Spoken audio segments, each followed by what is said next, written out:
ನಮಸ್ಕಾರ. ಶ್ರೀ ಟಿವಿ ನ್ಯೂಸ್ಗೆ ಸ್ವಾಗತ. ಈ ದಿನದ ಹೆಡ್ಲೈನ್ಸ್.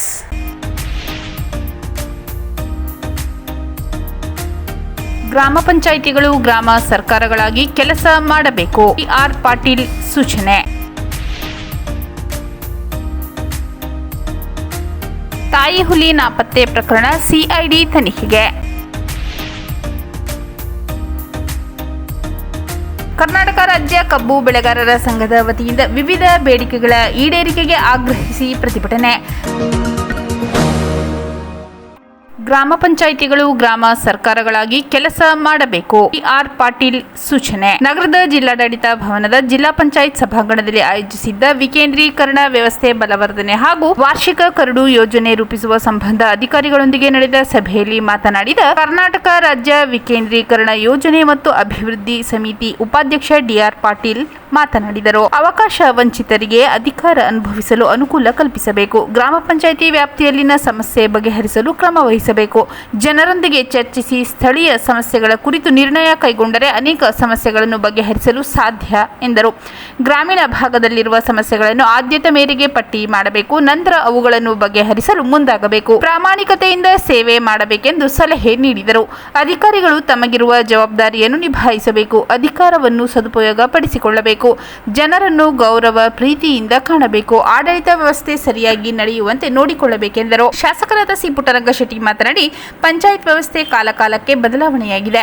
ರಾಜೀವ್ ಗಾಂಧಿ ಅವರು ಗ್ರಾಮ ಪಂಚಾಯಿತಿ, ತಾಲೂಕು ಪಂಚಾಯಿತಿ, ಜಿಲ್ಲಾ ಪಂಚಾಯಿತಿಯನ್ನು ಜಾರಿಗೆ ತಂದರು. ಆ ಮೂಲಕ ತಳಮಟ್ಟದಲ್ಲಿ ಹೆಚ್ಚು ಅಧಿಕಾರ ಕೊಡಲು ಜಾರಿಗೆ ತರಲಾಗಿದೆ ಎಂದರು. ಗ್ರಾಮ ಪಂಚಾಯಿತಿಗಳಲ್ಲಿ ಗ್ರಾಮ ಸಭೆ ಸರಿಯಾಗಿ ನಡೆಯುತ್ತಿಲ್ಲ. ಯಾವುದೇ ನಿರ್ಣಯ ಆಗುತ್ತಿಲ್ಲ. ಗ್ರಾಮ ಪಂಚಾಯಿತಿಗಳಿಗೆ ಹೆಚ್ಚಿನ ಅಧಿಕಾರ ಕೊಡಲಾಗಿದ್ದು ಅದನ್ನು ಉಳಿಸಿಕೊಂಡು ಹೋಗಬೇಕು.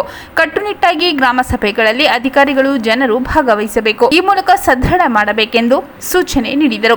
ಈ ಸಂದರ್ಭದಲ್ಲಿ ವಿವಿಧ ಗ್ರಾಮ ಪಂಚಾಯಿತಿ ಅಧ್ಯಕ್ಷರು, ಅಧಿಕಾರಿಗಳು ತಮ್ಮ ವ್ಯಾಪ್ತಿಯಲ್ಲಿರುವ ಸಮಸ್ಯೆಗಳ ಕುರಿತು ಸಭೆಯಲ್ಲಿ ಚರ್ಚಿಸಿದರು. ಸಭೆಯಲ್ಲಿ ಹೆಚ್ಚುವರಿ ಜಿಲ್ಲಾಧಿಕಾರಿ ಜವರೇಗೌಡ, ಜಿಲ್ಲಾ ಪಂಚಾಯತ್ ಉಪಕಾರ್ಯದರ್ಶಿ ಶ್ರುತಿ, ವೆಂಕಟೇಶ್ ಸೇರಿದಂತೆ ಶಾಸಕರಾದ ಸಿ ಪುಟ್ಟರಂಗಶೆಟ್ಟಿ ಹಾಜರಿದ್ದರು. ತಾಯಿ ಹುಲಿ ನಾಪತ್ತೆ ಪ್ರಕರಣ ಸಿಐಡಿ ತನಿಖೆಗೆ. ಚಾಮರಾಜನಗರ ಬಿಆರ್ಟಿ ಹುಲಿ ಸಂರಕ್ಷಿತ ಪ್ರದೇಶದ ಪುಣಜನೂರು ವಲಯ ಬೇಡಗುಳಿ ಅರಣ್ಯ ಪ್ರದೇಶದಲ್ಲಿ ಕೆಲವರು ವಾಹನದ ಬೆಳಕಿನಲ್ಲಿ 3 ನವಜಾತ ಹುಲಿ ಮರಿಗಳ ಫೋಟೋ, ವಿಡಿಯೋ ಮಾಡಿರುವ ಪ್ರಕರಣ ಹಾಗೂ ತಾಯಿ ಹುಲಿ ಸಾವಿನ ಶಂಕೆ ಹಿನ್ನೆಲೆಯಲ್ಲಿ ಅರಣ್ಯ ಸಚಿವ ಈಶ್ವರ್ ಬಿ ಖಂಡ್ರೆ ಸಿಐಡಿ ತನಿಖೆಗೆ ಆದೇಶಿಸಿದ್ದಾರೆ. ಇಲಾಖೆಯ ಅಪರ ಮುಖ್ಯ ಕಾರ್ಯದರ್ಶಿಗೆ ನೀಡಿರುವ ಲಿಖಿತ ಸೂಚನೆಯಲ್ಲಿ ಕೆಲವರು ಅರಣ್ಯದಲ್ಲಿ ವಾಹನ ಬೆಳಕಿನಲ್ಲಿ ಹುಲಿ ಮರಿಗಳ ಚಿತ್ರಣ ಮಾಡಿ ವನ್ಯಜೀವಿ ಕಾಯ್ದೆ ಉಲ್ಲಂಘಿಸಿರುವ ಬಗ್ಗೆ ಹಾಗೂ ತಾಯಿ ಹುಲಿ ಇರುವ ಬಗ್ಗೆ ಸಂಶಯ ವ್ಯಕ್ತಪಡಿಸಿ ದೂರುಗಳ ಸಮಗ್ರ ತನಿಖೆ ನಡೆಸಬೇಕು. ಅಕ್ಟೋಬರ್ 15ರಂದು ಬಿಆರ್ಟಿ ಅರಣ್ಯ ವಿಭಾಗದ ವತಿಯಿಂದ ನೀಡಿದ ಮಾಧ್ಯಮ ಪ್ರಕಟಣೆ ಮತ್ತು ಹುಲಿ ಮರಿಗಳ ಜೊತೆಗಿನ ದೃಶ್ಯ ತುಣುಕು ವೈರಲ್ ಆದ ಬಳಿಕ ನೀಡಿರುವ ಹೇಳಿಕೆಗಳಲ್ಲಿ ವ್ಯತ್ಯಾಸ ಮತ್ತು ಗೊಂದಲ ಉಂಟಾಗಿದೆ.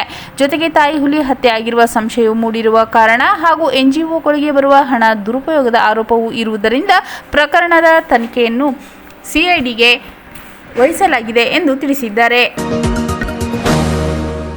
ಕರ್ನಾಟಕ ರಾಜ್ಯ ಕಬ್ಬು ಬೆಳೆಗಾರರ ಸಂಘದ ವತಿಯಿಂದ ವಿವಿಧ ಬೇಡಿಕೆಗಳ ಈಡೇರಿಕೆಗೆ ಆಗ್ರಹಿಸಿ ಪ್ರತಿಭಟನೆ. ನಗರದ ಹೊರವಲಯದ ದೊಡ್ಡರಾಯಪೇಟೆ ಗೇಟ್ ಬಳಿ ಜಮಾಯಿಸಿದ ಪ್ರತಿಭಟನಾಕಾರರು ಕೆಲಕಾಲ ರಾಷ್ಟ್ರೀಯ ಹೆದ್ದಾರಿ ತಡೆದು ಪ್ರತಿಭಟನೆ ನಡೆಸಿದರು. ಕೇಂದ್ರ ಹಾಗೂ ರಾಜ್ಯ ಸರ್ಕಾರಗಳ ವಿರುದ್ಧ ಘೋಷಣೆ ಕೂಗಿ ಆಕ್ರೋಶ ಹೊರಹಾಕಿದರು. ಸಂಘದ ರಾಜ್ಯಾಧ್ಯಕ್ಷ ಹಳ್ಳಿಕೆರೆ ಹುಂಡಿ ಭಾಗ್ಯರಾಜ್ ಮಾತನಾಡಿ, ಟನ್ ಕಬ್ಬಿಗೆ 3,500 ರು ನಿಗದಿ ಮಾಡಬೇಕು. ಹೆಚ್ಚು ಮಾಡಲು ಕ್ರಮ ಕೈಗೊಳ್ಳಬೇಕು. ಕೇಂದ್ರ ಸರ್ಕಾರ ಎಥನಾಲ್ ಬಳಕೆಯನ್ನು ಹೆಚ್ಚು ಮಾಡಲು ಕ್ರಮ ಕೈಗೊಳ್ಳಬೇಕು. ಕರ್ನಾಟಕದಲ್ಲಿ ಸುಮಾರು 270 ಕೋಟಿ ಲೀಟರ್ ಎಥೆನಾಲ್ ಉತ್ಪಾದನೆಯಾಗುತ್ತದೆ. ಕೇಂದ್ರ ಸರ್ಕಾರ ಎಥೆನಾಲ್ ಹಂಚಿಕೆಯನ್ನು ಕೇವಲ 47 ಕೋಟಿ ಲೀಟರ್ಗೆ ಮಾತ್ರ ಖರೀದಿಗೆ ಅವಕಾಶ ನೀಡಿದೆ. ರಾಜ್ಯದಲ್ಲಿ ಉತ್ಪಾದನೆಯಾಗುವ ಎಲ್ಲ ಎಥೆನಾಲ್ ಬಳಕೆಗೆ ಕೇಂದ್ರ ಸರ್ಕಾರ ಆದೇಶ ನೀಡಬೇಕೆಂದು ಆಗ್ರಹಿಸಿದರು. ಪ್ರತಿಭಟನೆಯಲ್ಲಿ ಹಾಲಿನ ನಾಗರಾಜ್, ಎಂಎಂ ಮಹೇಶ್ ಪ್ರಭು, ಸಿದ್ದರಾಜ್, ಮೂಡ್ನಾಕೂಡ್ ಮಹೇಶ್, ಕೆರೆ ಹುಂಡಿ ರಾಜಣ್ಣ, ಮಲಿಯೂರ್ ಮಹೇಂದ್ರ, ಪ್ರಕಾಶ್ ಗಾಂಧಿ, ಸತೀಶ್, ಮಹೇಶ್, ಮಧು, ಚಂದ್ರು, ಮೋಹನ್, ಶಾಂತರಾಜ್, ಅಂಬಳೇಶ್, ಶಿವರಾಜ್, ಅಂಡುವಿನಹಳ್ಳಿ ಮಹೇಶ್, ರಾಜು, ಪುಟ್ಮಲ್ಲೇಗೌಡ, ರಾಮಣ್ಣ, ಬಸವರಾಜ್, ನಾಗರಾಜಪ್ಪ, ಶ್ರೀಕಂಠ ಸೇರಿದಂತೆ ಇತರರು ಭಾಗವಹಿಸಿದ್ದರು. ಮತ್ತೊಮ್ಮೆ ಮುಖ್ಯಾಂಶಗಳು.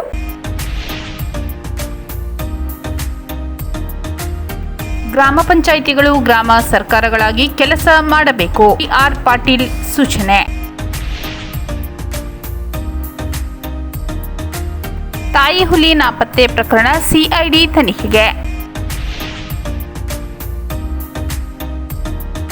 ಕರ್ನಾಟಕ ರಾಜ್ಯ ಕಬ್ಬು ಬೆಳೆಗಾರರ ಸಂಘದ ವತಿಯಿಂದ ವಿವಿಧ ಬೇಡಿಕೆಗಳ ಈಡೇರಿಕೆಗೆ ಆಗ್ರಹಿಸಿ ಪ್ರತಿಭಟನೆ.